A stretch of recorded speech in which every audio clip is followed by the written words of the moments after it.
আর সেটিংটাও যাবে। কেন?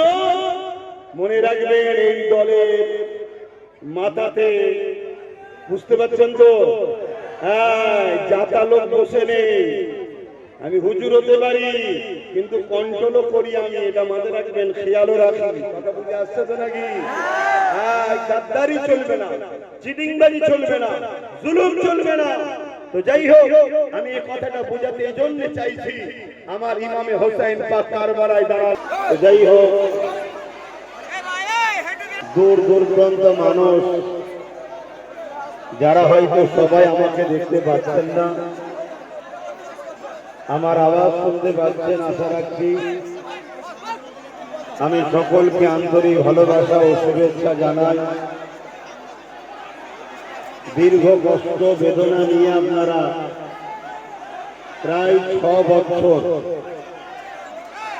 2020 সালে আমাদের আলিশা, আমার সংগঠনের আহলে সুন্নাত ওয়াল জামাতের ছেলে, তার উপরে অত্যাচার হয়েছিল। তা আমি এখানে দেখতে এসেছিলাম তাকে। সেই জায়গাতে যেভাবে আমার উপরে জালিমরা চড়াও হয়েছিল তা আপনাদের জানতে কারো বাকি নাই। কিন্তু মনে রাখবেন, জুলুম কিছুদিনের জন্য, ইতিহাস বলছে প্রতিটা জুলুম মিটেছে, মিটছে, আগামীতেও মিটবে ইনশাআল্লাহ।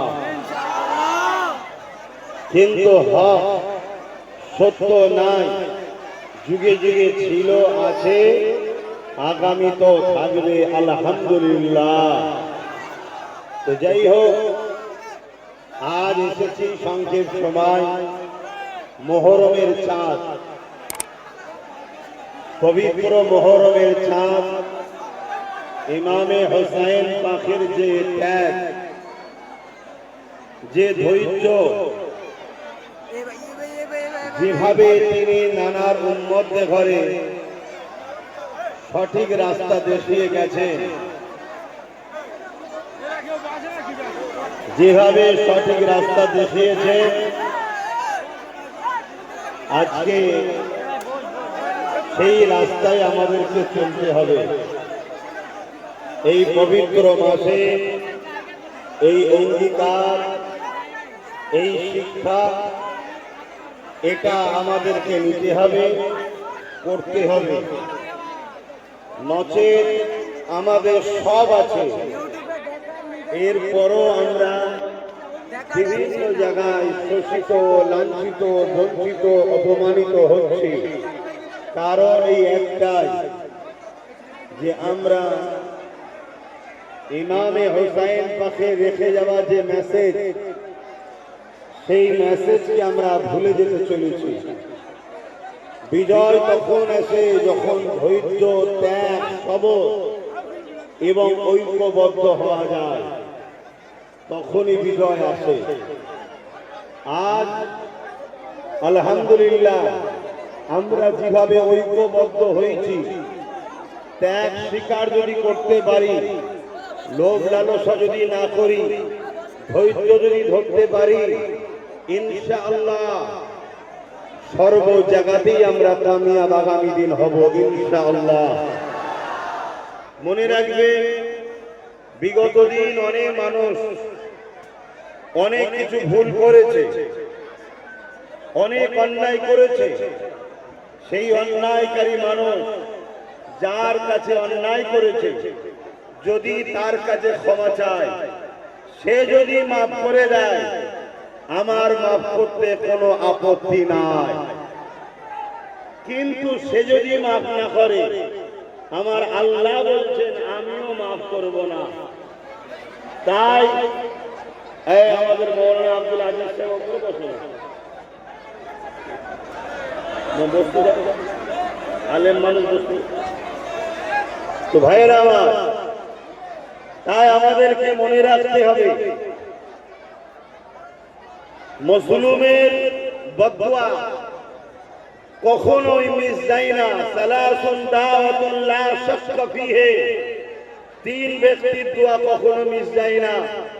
নাম্বার 1 মুসাফিরের দোয়া, নাম্বার 2 বাপ মার দোয়া, নাম্বার 3 মজলুমের দোয়া। এটা কখনো আল্লাহ দরবারে মিস যায় না। আমি যখন কাজ দিয়ে এসেছিলাম তখন কিন্তু মুসাফির ছিলাম, আজও আছি, মুসাফির আছি। হ্যাঁ, আল্লাহ পাকের মার দেরিতে হয়, কিন্তু মার যখন শুরু হয় তখন আর থামে না, এটাও মনে রাখবেন। আজকেও আপনাদেরকে বলে যাচ্ছি, আপনারা এত মানুষ বাপ ভাই মা বলে এসেছেন, যদি আপনারাও জালিম হন আল্লাহ কিন্তু আপনাদের ঘরেও ছাড়বে না। আমি আব্বাস সিদ্দিকী পীরের আওলাদ নবী বংশের খানদান, আমিও যদি জালিম হই আল্লাহ আমাকেও ছাড়বে না। জালিম কখনো হবেন না, জুলুম করবেন না, জালিমের সাথ দেবেন না। কেন জালিম ছিল এজিদ, আর মজলুমদের সাথী ছিল আমার হোসাইন পাক। জোরে বলুন সুবহানাল্লাহ। অতএব এজিদ कुछ पल के लिए राजा थे, मगर हुसैन हर वक्त हमारे दिल में बसी है। बोलिए सुभान अल्लाह। এজিদ কিছু সময়ের জন্য হয়তো তখ্ত দখল করেছিল, কিন্তু এজিদ মিটে গেছে, এজিদিয়াত মিটে গেছে। হোসেন সেদিনও ছিল, আজও আছে, জান্নাতের যুবকদের সরদার হবে হোসেন। জোরে বলুন সুবহানাল্লাহ। তাই আজকে যদি সেই কেউ এজিদের অনুসরণ করেন, জুলুমের পথকে বেছে নেন, জুলুমের রাস্তাকে বেছে নেন, গরিবদেরকে লোটে, এতিমদের লোটে, বিধবাদের লোটে, মানুষের উপর অত্যাচার করে, মনে রাখবেন কিছুদিনের জন্য, তারপরে কিন্তু আপনারা কোমরে দড়ি দিয়ে মানুষের আন্দোলন আপনাকে একদিন টেনে নিয়ে যেতে বাধ্য করবে। তাই আপনারা আমাকে ভালোবাসে, আমি আপনাদের পীরের আওলাদ হিসাবে সেদিনও নসিহত করেছি, আজও নসিহত করছি, সর্বসময় গরিবের সাথে থাকবেন। গরিবের সাথে আল্লাহ আছে, আপনি আল্লাহ পাবেন। এতিমের সাথে থাকবেন, এতিমের সাথে আপনার স্রষ্টা আল্লাহ আছে, আপনি আল্লাহ পাবেন। অসহায়ের সাথে থাকবেন, অসহায়ের সাথে আল্লাহ আছে, আপনি আল্লাহ পাবেন। ভুখা ক্ষুধার্তর সাথে থাকবেন, ভুখা ক্ষুধার্ত মানুষের সাথে আল্লাহ আছে, আপনি তার পাশে দাঁড়াবেন, আল্লাহর রহমত আপনার পাশে দাঁড়াবে। জোরে বলুন সুবহানাল্লাহ। মনে রাখবেন, এটাই আমার ইসলাম, এটাই আমার দ্বীন, এটাই আমার কোরআন, এটাই আমার রাসূল, এটাই আমার সুন্নাত, এটাই আমার হাদিস, এটাই আমার দ্বীন শিখিয়েছে। আমার দ্বীন শুধু নামাজের নাম নয়, আমার দ্বীন শুধু রোজার নাম নয়, আমার দ্বীন শুধু হজের নাম নয়। আমার দ্বীনে যেমন নামাজ আছে, আমার দ্বীনে যেমন রোজা আছে, আমার দ্বীনে যেমন হজ আছে, তেমন আমার দ্বীন শিখিয়েছে ক্ষুধার্ত মানুষকে খানা খাওয়াও। এটা সবথেকে ভালো কাজ। জোরে বলুন সুবহানাল্লাহ। আজ ক্যানিং পূর্ব সহ আজ এই অত্র এলাকার মানুষ, আল্লাহ আপনাদেরকে আজাদ দিয়েছে জালিমের হাত থেকে, কিন্তু মনে রাখবে আপনারা নতুন করে যেন জালিম হবেন না, আপনারা নতুন করে যেন গরিবের ভাত কেড়ে নেবেন না, আপনারা যেন নতুন করে অসহায়ের উপর অত্যাচার করবেন না, আপনারা যেন নতুন করে নারীদের ইজ্জত লুটবেন না, আপনারা ওই সকল জালিমদের মতো হবেন না যে জালিমদের উপরে আল্লাহ লানত আমাদের বদুয়া আজও আছে, আগামীতেও থাকবে। কেন? যে অসহায়ের নয়, যে গরিবের নয়, যে মজলুমের নয়, যে ক্ষুধার্তর নয়, যে এতিমের নয়, যে বিধবার নয়, যে মজলুমের নয়, যে মানুষের নয়, সে মুসলমান হোক, হিন্দু হোক, আদিবাসী সাঁওতাল হোক, মানুষকে যে ভালোবাসে না, লা ইয়ারহামুল্লাহু মান লা ইয়ারহামুন নাস। মহান স্রষ্টা বলছে যে মানুষের উপরে দয়া করে না, মহান সৃষ্টিকর্তা তার উপরে দয়া করবে না। তাই হিন্দু হোক, আদিবাসী হোক, সাঁওতাল হোক, বাগদি হোক, এসসি হোক, এসটি হোক, মুসলমান হোক, যেই হোক, মানুষকে ভালোবাসুন, মহান সৃষ্টিকর্তা আপনাদের উপরে দয়া করবে। জোরে বলুন সুবহানাল্লাহ, আরো জোরে বলুন সুবহানাল্লাহ। কিছু নামধারী মুসলমান, কিছু নামধারী মুসলমান, কারো আগে মুল্লা, কারো পিছনে মুল্লা, কিছু নামধারী জাহান্নামের পুকুর তৈরি হয়েছে, যারা আজকে সমাজের মুখে নামটা মুসলমান, কিন্তু তাদের কর্মকাণ্ড এজিদের মতো, তাদের কর্মকাণ্ড ফেরাউনের মতো, তাদের কর্মকাণ্ড নমরুদের মতো, তাদের কর্মকাণ্ড চেঙ্গিস খানের মতো। কিন্তু নামে মুসলমান হওয়ার জন্য আজকে চারিদিকে আমাদেরকে কোণঠাসা করা হচ্ছে, চারিদিকে আমাদেরকে গালি খেতে হচ্ছে, চারিদিকে আমাদেরকে অপমান লাঞ্ছিত হতে হচ্ছে। শুনে রেখে দাও, কোন মুসলমান নামধারী কোন দলের জন্য যদি মারপিট করে সেটা তার বিষয়, তার দলের বিষয়, ইসলামের সঙ্গে কোনো সম্পর্ক নাই। কারণ ইসলাম প্রেমের কথা বলে, ইসলাম ভ্রাতৃত্বের নাম, ইসলাম মানব বন্ধনের নাম, ইসলাম ঐক্যের নাম, ইসলাম খোদার থেকে খানা খাওয়াবার নাম, ইসলাম বস্ত্রহীনকে বস্ত্র দিবার নাম, ইসলাম মনুষ্য জাতিকে বাঁচাবার নাম। ইসলাম বলছে আপনি যদি কোনো একটা অসহায় মানুষকে বাঁচান, সে মুসলমান হোক, হিন্দু হোক, যে কোনো ধর্মের হোক, একটা নির্দোষ মানুষ, অসহায় মানুষ, তার উপরে জুলুম হচ্ছে, আপনি যদি তাকে এই জালিমের হাত থেকে বাঁচান, ইসলাম বলছে পুরো মনুষ্য জাতিকে আপনি বাঁচালেন। জোরে বলুন সুবহানাল্লাহ। ইসলাম শিক্ষা দিচ্ছে আপনি যদি কোনো জুলুম করেন, কোন একটা মানুষের উপর অত্যাচার করেন, আপনি যেন পুরো মনুষ্য জাতির উপরে অত্যাচার করলেন। আজকে সেই ইসলামকে গালি খেতে হচ্ছে, আজকে সেই ইসলামকে অপমান করা হচ্ছে, আজকে সেই ইসলামের সেন্টার মাদ্রাসাকে টার্গেট করা হচ্ছে তথাকথিত নামধারী মুনাফিক মুসলমান গাদ্দারদের জন্য। কেন তারা নামে মুসলমান, কর্ম ছিল এজিদের। আজকে এই সুযোগগুলোকে কাজে লাগিয়ে সমাজের দিকে দেখাচ্ছে, দেখো মুসলমানরা কেমন জুলুম করে, মুসলমানরা কেমন অত্যাচার করে, মুসলমানরা কেমন হিংসা করে। কিন্তু মনে রাখবেন, যারা এই কাজ করছে তারা চরম ভুল করছে। একটা লোক ভুল করা মানে পুরো জাতিকে দোষ দেওয়া যায় না। একটা দলে হাজারো লোক ভুল আছে, তার বলে পুরো দলকে যেমন অপমান করা যায় না, ঠিক তেমনি একটা লোক যদি অন্যায় করে, 10টা লোক যদি অন্যায় করে, তার জন্য লক্ষ কোটি লোককে নোংরা কথা বলা, তাকে দাগ লাগিয়ে দেওয়া, তার উপরে জুলুম করা যায় না। তো ভাইরা আমার ইমামে হোসাইন পাক এই মাসেতে এজিদের বিরুদ্ধে লড়াই করেছিল। কি জন্য? ইমামে হোসাইন পাকের গদি দখলের লড়াই ছিল না। কি গো, ইমাম পাক গদি লড়াই করতে, দখল করতে চেয়েছিল নাকি?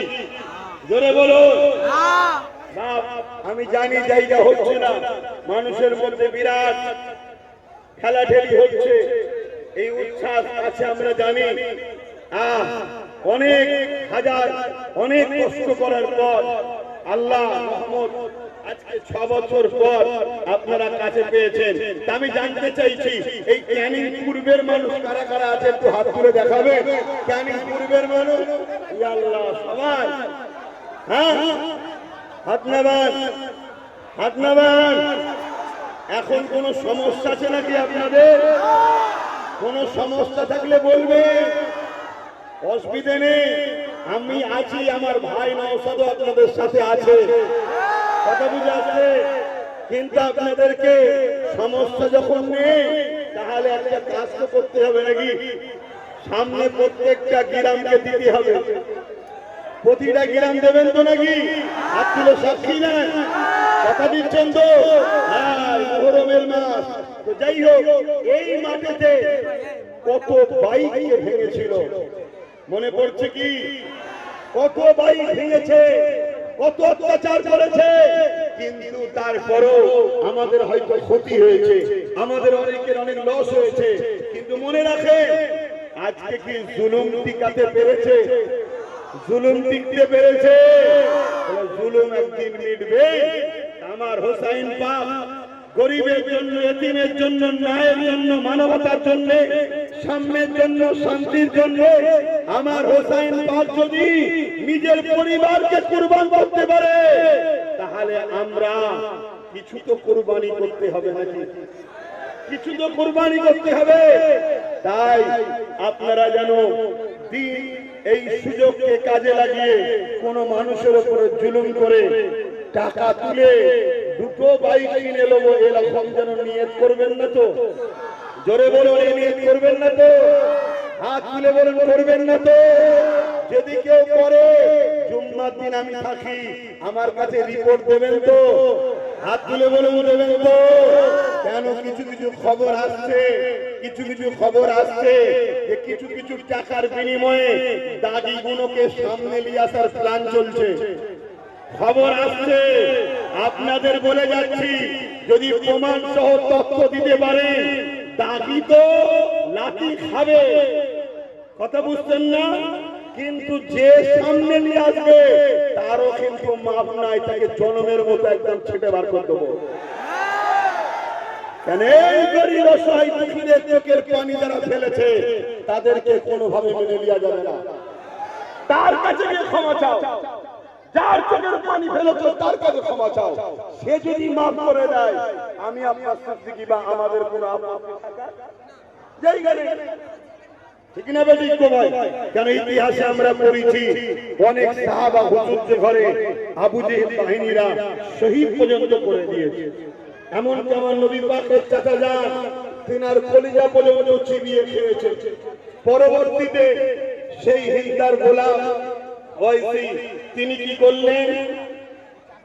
ক্ষমা চেয়ে তওবা করলেন, ইসলামের মধ্যে দাখিল করলেন। আহা, আমার রাসূল পাক সাল্লাল্লাহু আলাইহি সাল্লাম তিনাকে মাফ করে দিলেন। জোরে বলুন সুবহানাল্লাহ। তাই যদি কেউ মাফি চায়, মাফি চাওয়ার সিস্টেমে আসুন, মাফ চান, ভুল হয়ে গেছে ক্ষমা চান।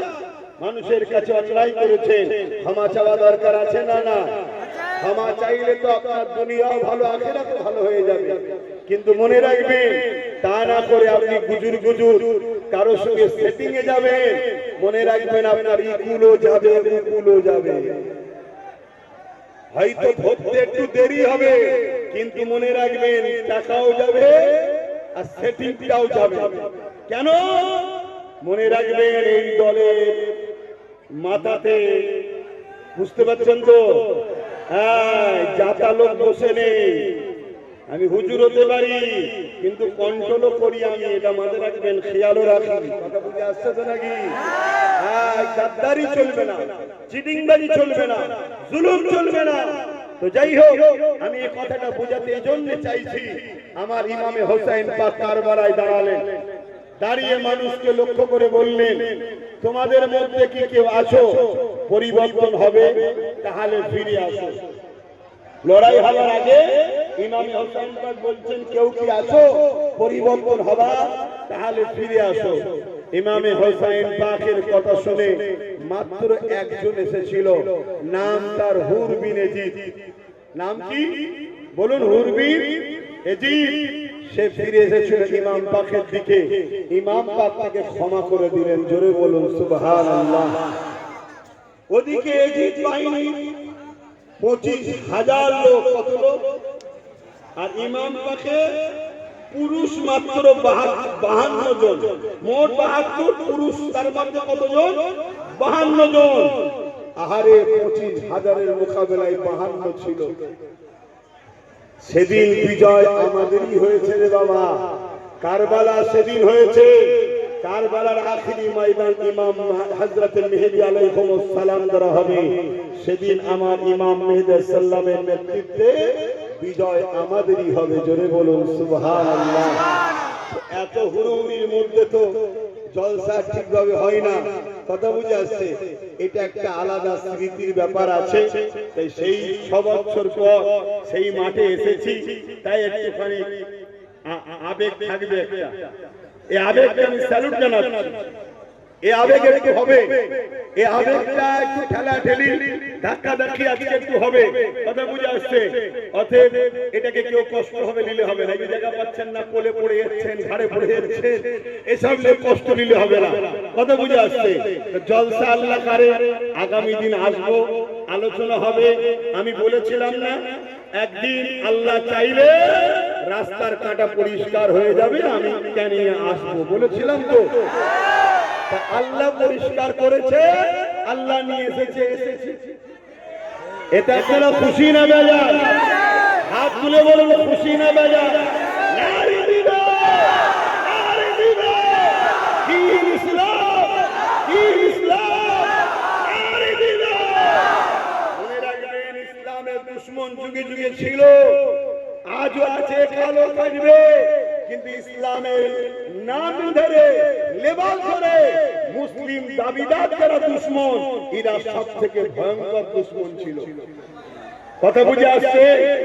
আজকে সেই দুশ্মন আল্লাহর হুকুমের খতম, আল্লাহ পাক আসার রাস্তা করেছে, এসেছি, আগামী তো আসবো, খবর পেলে যাবে, জলসা মাহফিল তখন হবে। এই ভিড়ের মধ্যে এতগুলো মানুষ, আপনাদেরকে ঘরে যেতে হবে, যে যার এলাকায় যেতে হবে, তারপরে মেঘলা হয়ে আছে। কথা বুঝে আসছে? সময়ও হুড় করে চলে যাচ্ছে, তাই আসুন আমি সংক্ষেপ করব, কেন এইভাবে আলোচনা করা যায় না। চারিদিকে সব খেলা খেলি হচ্ছে, জায়গা পাচ্ছে না, কথাবার্তা বলছে, তাই সংক্ষেপ সময় গুটি কত কথা বলে গেলাম। মনে রাখবেন, আমার মুজাদ্দিদুজ্জামান দাদা হুজুর রহমাতুল্লাহ আলাইহি, তিনার সময়ে তো জুলুম হয়েছে না হয়নি? পাঁচ হুজুরের সময়ে তো জুলুম হয়েছে না হয়নি? মনে রাখবেন, লড়াই দুটো, একটা শয়তানের দল, একটা রহমানের দল, দুটো দিক রয়েছে। সেদিনও ছিল, আজও আছে। আপনারা রহমানের দলে না শয়তানের দলে? হাত তুলে বলুন, তারা রহমানের দলে। আল্লাহ কবুল করবেন, আমিন। আসেন সালাম করিয়ে নবী।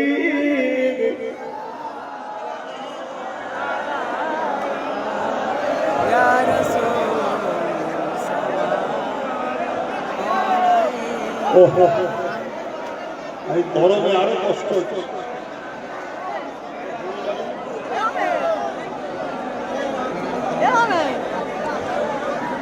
ভাইরা, সালাম করব, দোয়া করব, দোয়া নিতে নিতে আস্তে আস্তে যাবে। এই ভিড়ের মধ্যে এতগুলো মানুষ যেতে গেলে সময় লাগবে। প্রশাসন বন্ধুদের সহযোগিতা করবেন, হুড়োহুড়ি করবেন না। আসেন সালাম করিয়া নবী।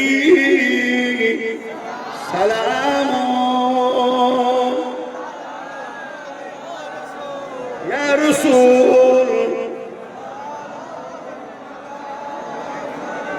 ইয়া হাবিব, সালাম।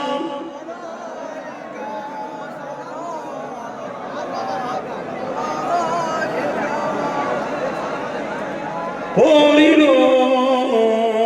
আল্লাহ আরো বাণী, পোহালো দুঃখে এ রজনী, হইল জগৎ অনুরাগী, আমিনার নয়নের মণি, ইয়া নবী সালাম, ইয়া রাসূল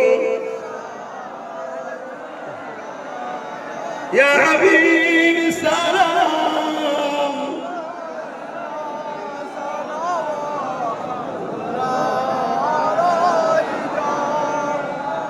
প্রচন্ড গরম, এই গরমে আপনারা আছেন দেখেও তো অবাক লাগছে, প্রচন্ড গরম। হ্যাঁ,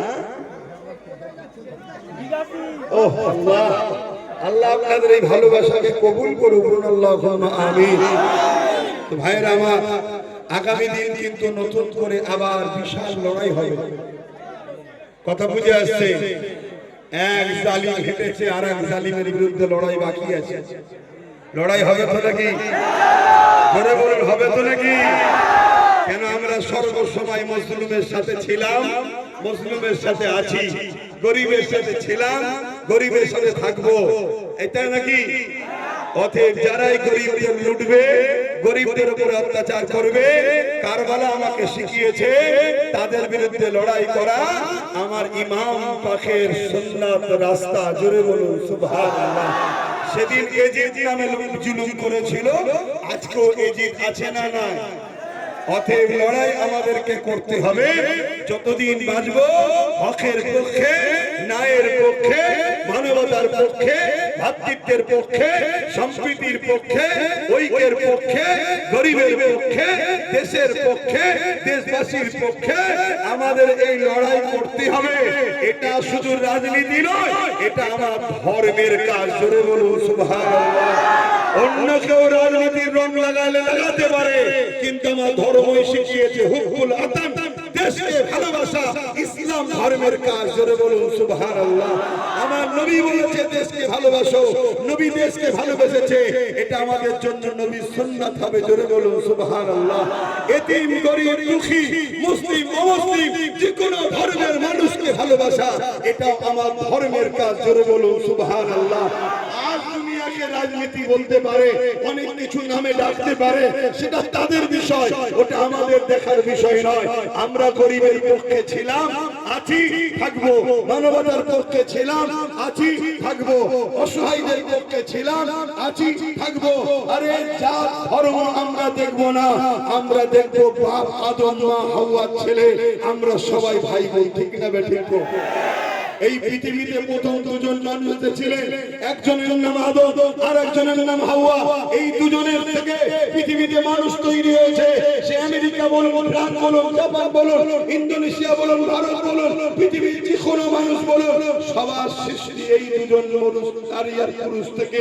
তাই আমরা সবাই এই দিক দিয়ে মুসলিম, হিন্দু, দলিত, আদিবাসী, শিখ, পাঞ্জাবি, আমরা সবাই বাপ আদম মা হাওয়ার ছেলে মেয়ে, আমরা সবাই ভাই বোন। তাই প্রত্যেকটা অসহায় আমরা দেবো, এই অঙ্গীকারবদ্ধ আগেও নিয়েছিলাম। আজকে আরেকবার এই ঐতিহাসিক স্মৃতি কাজদিয়ার মাঠ থেকে অঙ্গীকার করেন, গরিব অসহায় দুঃখী মুসলিম আদিবাসী হিন্দু দলিত যেই হোক তার পাশে আমরা দাঁড়াবো। এই অঙ্গীকার আপনারা নিচ্ছে, গরিবদের জন্য লড়বে, বিধবাদের জন্য লড়বে, এতিমদের জন্য লড়বে, অসহায়দের জন্য লড়বে, ক্ষুধার্ত মানুষের জন্য লড়বে। তার বিরুদ্ধে আমরা দাঁড়িয়ে গরিবদের পাশে দাঁড়াবো, অঙ্গীকার করছি, অঙ্গীকার করছি। মনে রাখবেন এই মুহররমের মাস আমার ইমাম পাক তিনি নিজের পুরো পরিবারকে শহীদ করেছেন। ইমাম পাক কেজির বলেছিল, আসো তুমি তো আমাদের মিলেমিশে ভাগ বাটরা করে রাজত্ব চালায়। ইমাম পাক বলেছিলেন, দেখো রাজত্ব লিবার আমার কোনো লোক নাই, আমি এতটুকু চাই তুমি জুলুম বন্ধ করো, তুমি অত্যাচার বন্ধ করো, তুমি রাহাজানি বন্ধ করো, তুমি খুন বন্ধ করো, তুমি ধর্ষণ বন্ধ করো। আমি ইমাম হোসেন তোমাকে সাপোর্ট করব। তা আমরাও সেদিন বলেছিলাম কি, আমার রাজত্বের লক্ষ্য নয়, লক্ষ্য হলো তুমি জুলুম বন্ধ করো, অত্যাচার বন্ধ করো, গরিবের উপরে জুলুম বন্ধ করো, মানুষের অধিকার ইনসাফ দাও। আমাদের দখলের